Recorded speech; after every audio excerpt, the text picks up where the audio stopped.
Mercedes like mileage in a Maruti car. Sounding crazy, right?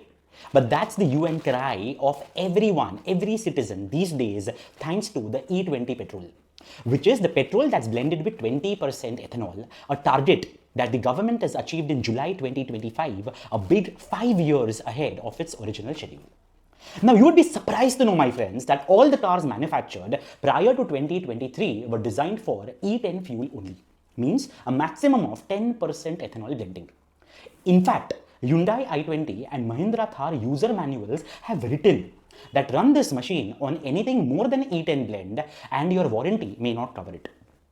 In fact, the Society of Indian Automobile Manufacturers, SIAM, warns that not only does the mileage dip, but the engines also grumble thanks to the hygroscopic nature of ethanol.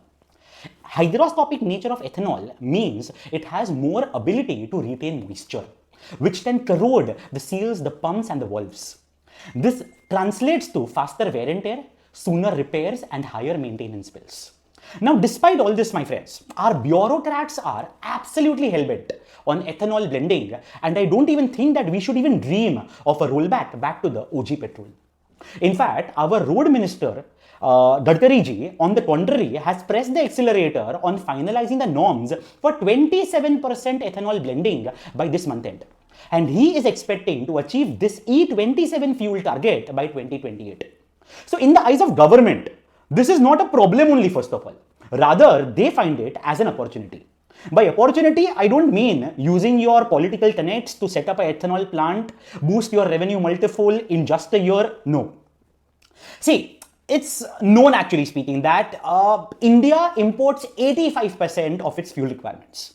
Now, E20 blending has already saved India around 43,000 crore rupees a year on oil imports. And E27 by 2028 would push that even higher to 65,000 crore rupees. This means that the valuable foreign exchange stays back home in India itself. In fact, it will not just stay back in India, it will flow back to the farmers of India. Now, you're wondering how is that possible?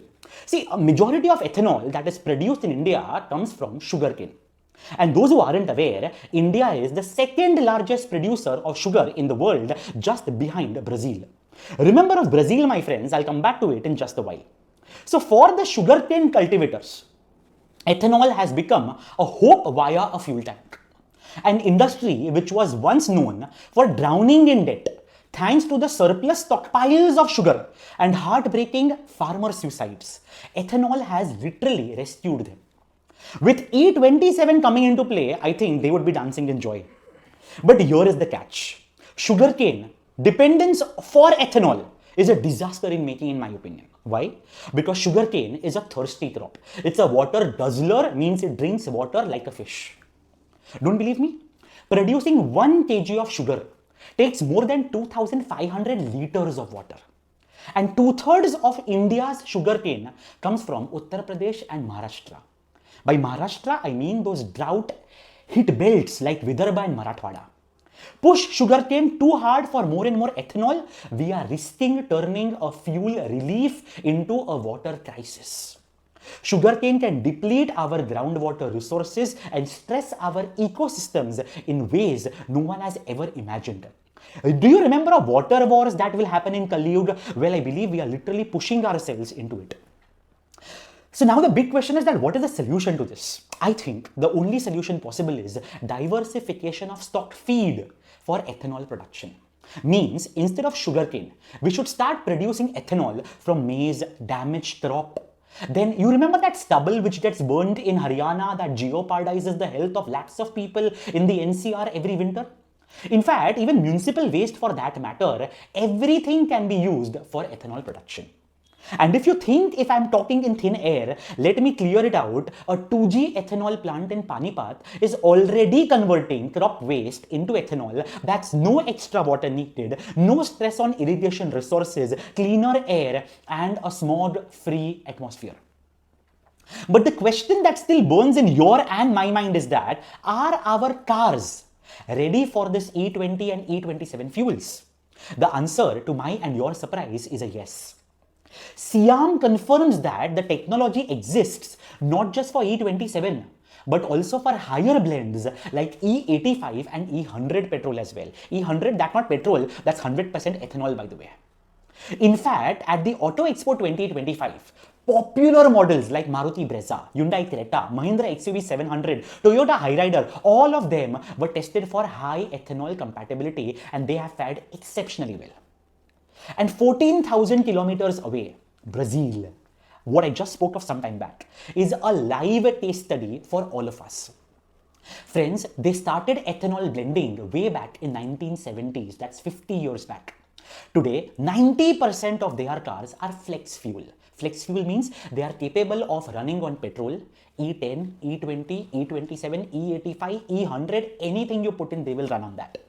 So, what I want to say is that technology is not a hurdle. The problem is consumers should be taken into confidence. Now, come on.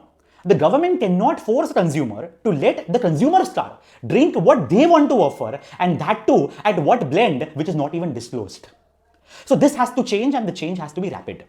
Fuel stations should not only offer but also clearly display with separate nozzles petrol, E10, E20, E27. Price it differently, that is not an issue, but at least let the freedom to choose what blend to fuel the tanks with be with the car owners. As and how the older cars get phased out, we can certainly switch the gears to greener fuels. But that, in my opinion, will also take at least a decade or two, yeah. And certainly, ethanol blending, if I see, is more than just fuel.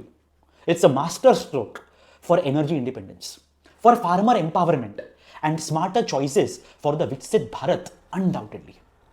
If it's done right, we drive green, we drive smart, and we are free from dependence on other countries for our oil imports. But going green isn't just about the speed at which we go. It's about steering in the right direction. And I hope that the government is taking cognizance of the same. If you like my content, my friends, if you find this insightful, the social media platform that you are seeing this on, the algorithm of that doesn't publish it on other people's feeds by itself. Why?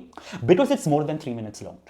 So the onus is on you to share it, repost it, and keep motivating me to do more research and come up with more such interesting content going forward. Thank you so much.